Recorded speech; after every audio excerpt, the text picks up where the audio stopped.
on a revolution. Well, you know. Welcome to the Pop Culture Podcast. Today we're talking about pop culture, and if you're fans of shows such as Peaky Blinders, plays such as Anastasia, or even bands like the Beatles, today we're going to be discussing the real meaning behind pop culture. The common theme here is revolution, specifically the Russian revolutions, and 100 years on, with the anniversary last year, we're going to be talking about how this has been presented in British pop culture through such media I just mentioned, and more. We're going to kick it off by talking about one of the most popular shows in the UK right now, Peaky Blinders, set in the 20s. Peaky Blinders incorporates a modern-day portrayal of the 1920s and the Grand General Strike, which was part of the revolutionary fever in Britain. Rich is going to talk more about how the revolution is portrayed in Peaky Blinders.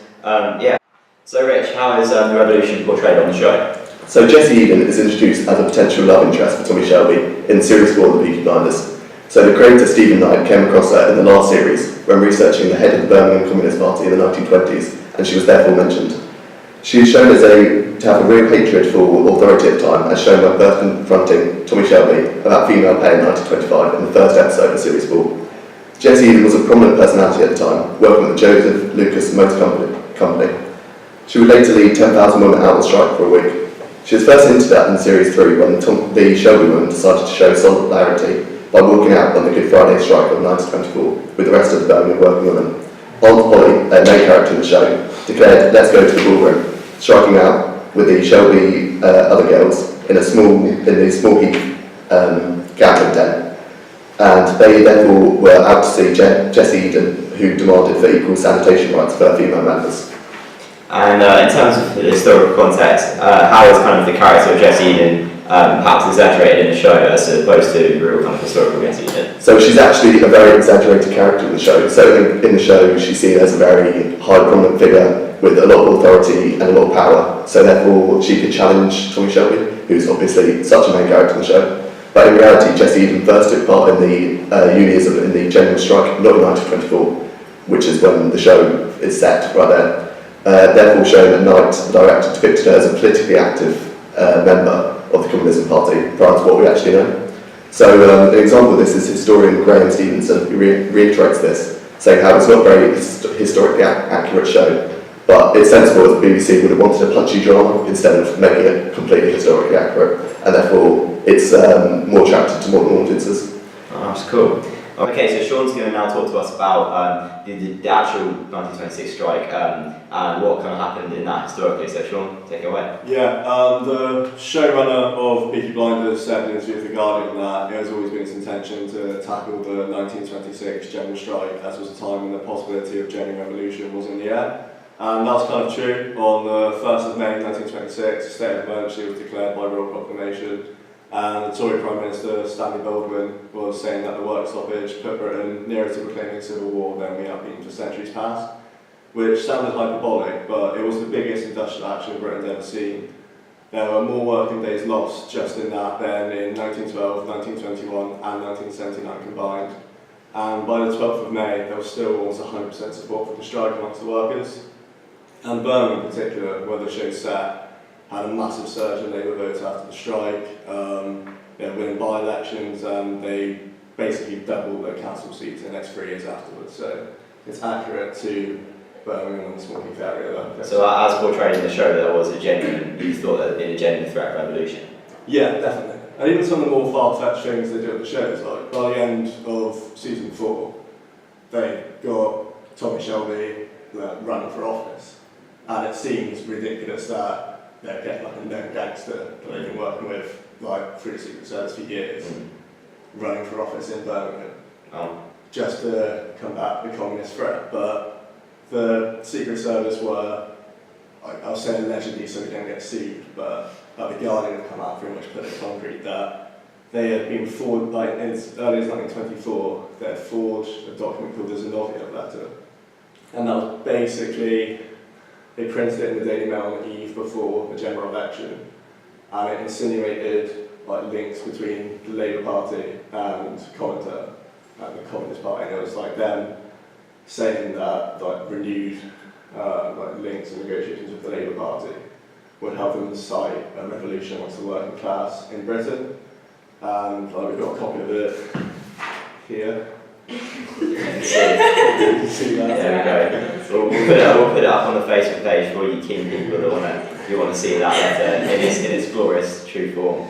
Thank you for that, Sean. That's very interesting to really get behind the meaning of pop culture we see on telly and really understand the historical context. We're going to move on. This isn't the first time that the Russian Revolution has been portrayed in British media, and Phoebe's going to talk to us, jumping towards the 1960s and how it was portrayed in the 1960s revolution in media. So, what have we got for us, Phoebe? Well, I think the best way to show you how the Russians and the Russian Revolution was portrayed in the 60s would be to look at two different film clips. So one you'll probably know, which is called From Russia with Love, and it's the James Bond film from 1963. And the other one is called The Spy Who Came In From the Cold, and that's a film from 1965. So you can have a look at those clips now. Great honor. I hope you had a pleasant flight. My time is limited. Is the man I requested ready? His dossier. Good. Donald Grant, convicted murderer, escaped Dartmoor prison in 1960, recruited in Tangier in 1962. Excellent. Where is he now? At the lake. Bring him to my office, will you? Take me to the lake. Through the training area. This Grant's one of the best men we've ever had. Homicidal, paranoid, superb material. Though his methods were a little crude, his response to our training and indoctrination have been remarkable.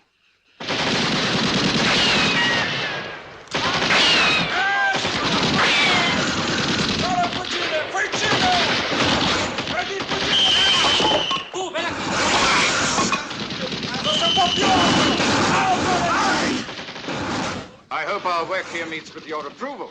Training is useful, but there is no substitute for experience. I agree. We use live targets as well. So the first clip of the James Bond film, the woman who emerges from the helicopter, her name is Rosa Klebb, and she's the Soviet villain in it, and she's supposedly an ex-KGB agent. And her name is really interesting because it's actually a pun on the Russian phrase for bread and roses, which was a slogan for a labour movement in America in 1912. It was in Massachusetts, and 30,000 textile workers walked out in strike over pay. Klebb also had poison-tipped daggers in her shoes, which you see several times in the film. So it also paints really aggressive pictures of the Russians. As you go on through the clip, you see them walk through the Russian training camp.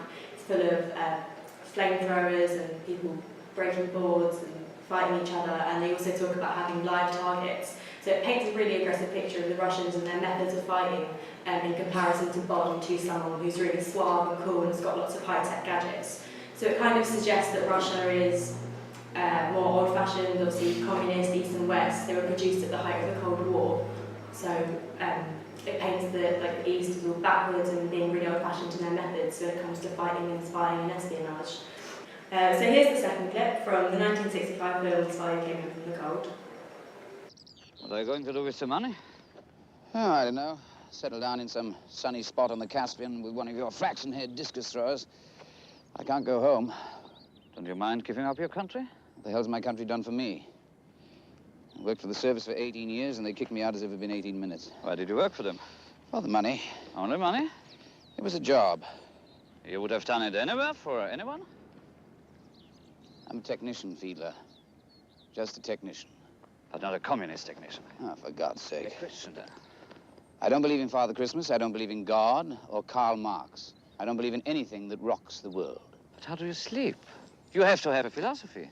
I reserve the right to be ignorant. That's the Western way of life. I couldn't have put it better myself. You think ignorance a valuable contribution to world knowledge. You fight for ignorance. Go to hell. Look, all I want to know is why. What's the motor? As a matter of fact, I invented the combustion engine and the two-way nappy. I'm a hero of the Soviet Union. I wear the Order of Lenin on my rump. I'm a man, you fool. Don't you understand? A plain, simple, muddled, fat-headed human being. We have them in the West, you know. That's what it's all about. Is that why you became a spy? Look, your job and mine permit us to take human life. If I want to kill you, and I can only do it by putting a bomb in a restaurant, and that's the way I'll kill you. That's what I'll do. Innocent people die every day. They might as well do so for a reason. Afterwards, I may draw up a purely academic balance. 20 men killed 15 women, 9 children, and an advance of 3 yards. What about you? So in this clip, the two main characters are Alec Leamas, who is the British spy, and then you've got the Soviet spy, who's the man in the cap. And in this clip, the British spy talks about the Western way of life being reserving the right to be ignorant, and he also says, I don't believe in Father Christmas, I don't believe in God or Karl Marx, and he doesn't believe in anything that rocks the world. So this is a reference to the 1917 revolution, because that was an effect that clearly had an impact not only decades later, but across the globe. The lead character attacks the philosophy of communism really strongly, with the remarks about what has my country ever done for me, which is obviously opposite to the spirit that they had in the 1917 revolution, where it was all the workers uniting for the country.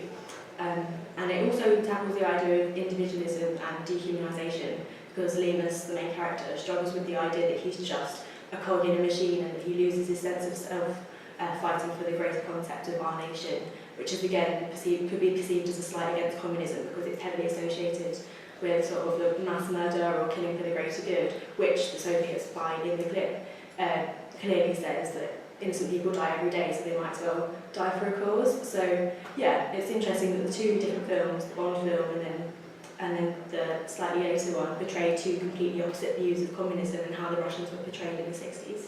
That's very interesting. Now we're going to move swiftly onwards, and Cam's going to talk to us about how the Russian Revolution is echoed in British pop culture, perhaps in a more modern times. So Cam, would you like to have a little chat with us about that? Yeah, so the film called Anastasia was released in 1997. It got quite a very much reception with the critics, but the main thing of it was based on this crazy theory that Anastasia, who was part of the Romanovs, the Tsar family, were murdered in 1918, that she managed to run away and survived execution, and about how she was chased then by Rasputin, who's quite infamous in sort of Russian history for having the Tsar and something on the curse, and apparently how two of these con men as such chased her around before she returned to Russia and took back the throne. Obviously, it didn't happen, I understand that completely, but what's interesting was that Herbert turned around and said, actually, even though it's factually inaccurate, it shows sort of revolution as a curse, which I think is what Phoebe said, that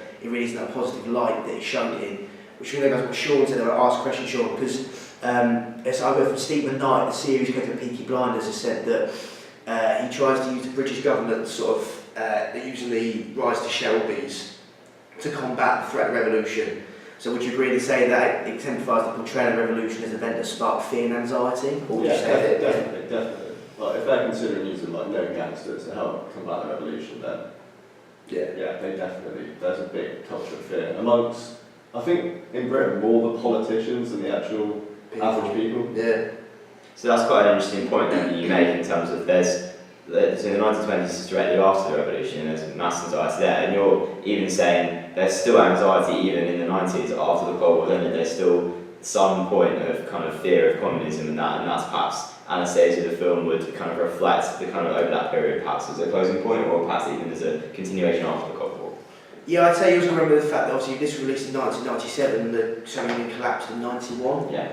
So obviously it's still there, even though it's 6 years later, in the period of time is quite short, and we've been quite fearful of the remnants of Soviet rebuilding itself again, so by crushing it again with the film, and which had been a film that's normally aimed at young kids, not even for the older generations. It's gone planting a seed that isn't the way, the revolution is not the way to go, and sticking by the capitalist system. Also remember the fact that this film is done for a Western filter, so the capitalist ways are going to be portrayed rather than revolution. Obviously, when they collapsed the Soviet Union, the revolution as such has failed because it hasn't set in stone a system that's still working.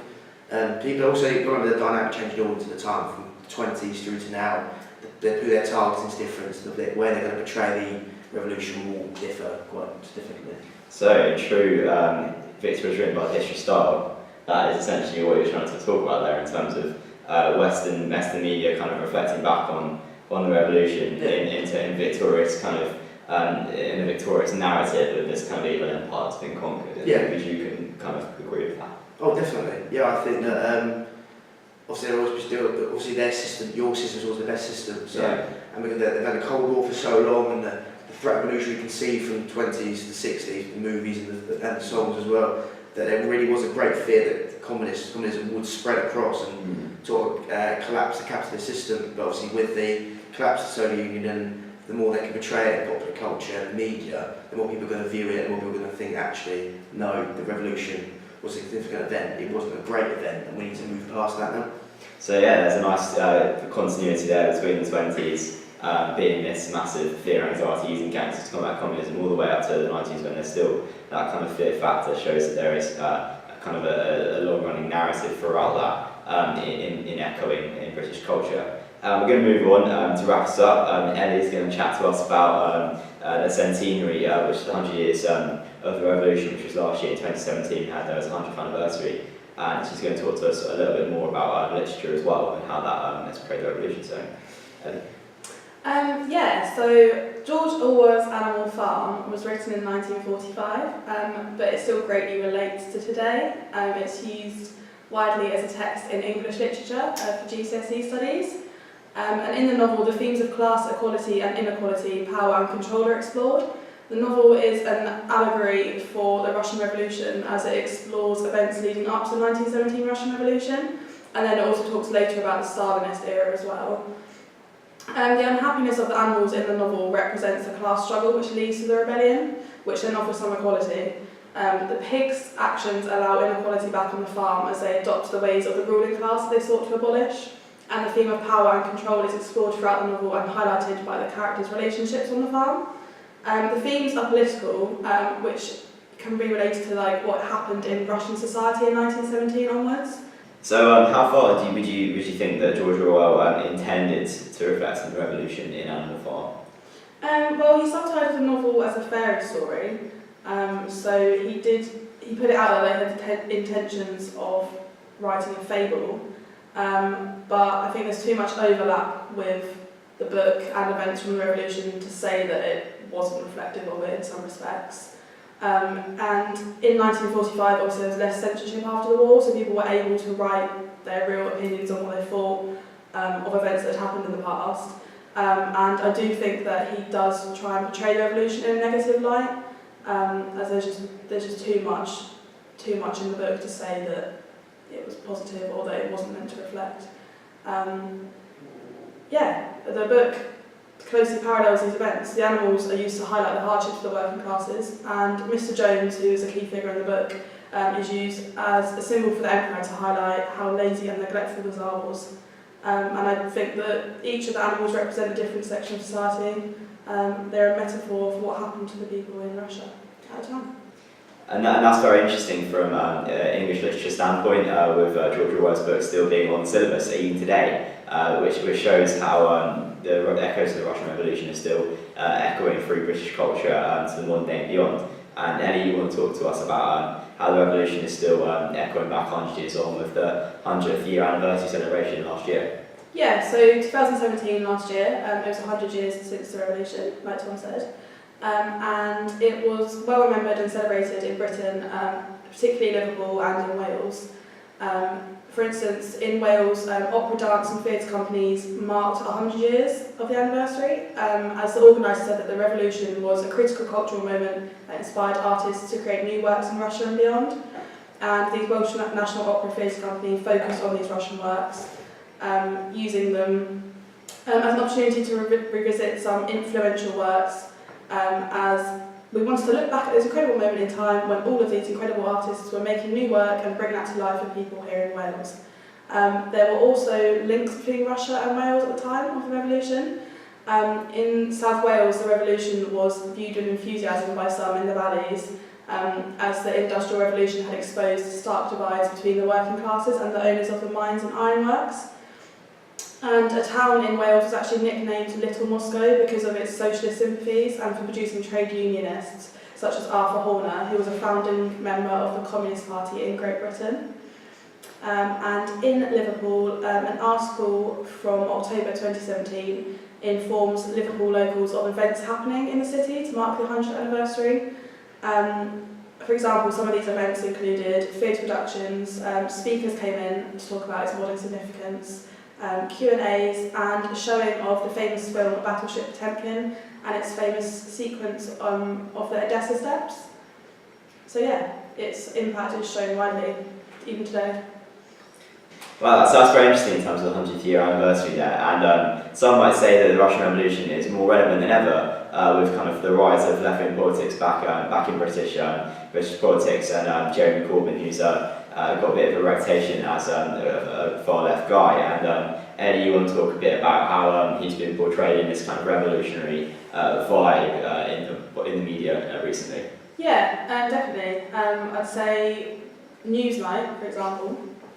An episode that was shown in March, there was a massive debate around whether a picture of him had been edited to make it look more like Lenin, and he was shown on a red background, like next to the Kremlin. It's been argued by people such as Owen Jones, for instance, that the BBC are quite a conservative broadcaster.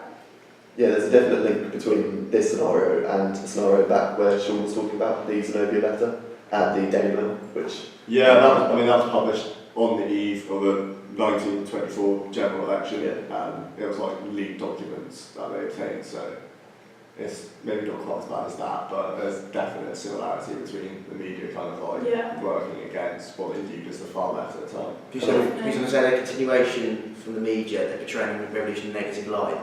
Yeah, definitely. And they obviously have a huge influence on the public, especially today with the BBC. That's a huge thing. Yeah.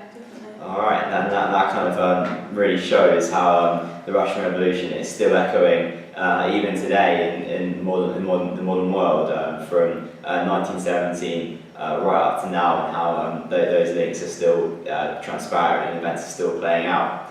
That concludes today's pop culture podcast. We've discussed a lot of things ranging from pop culture, as well as towards the end we talked a bit more about the media and stuff like that and how it's been portrayed in the media.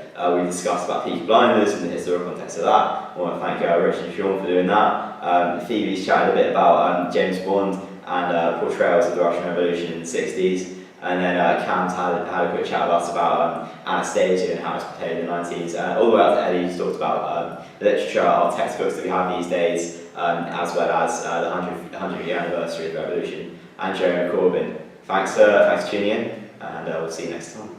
You say you want a revolution.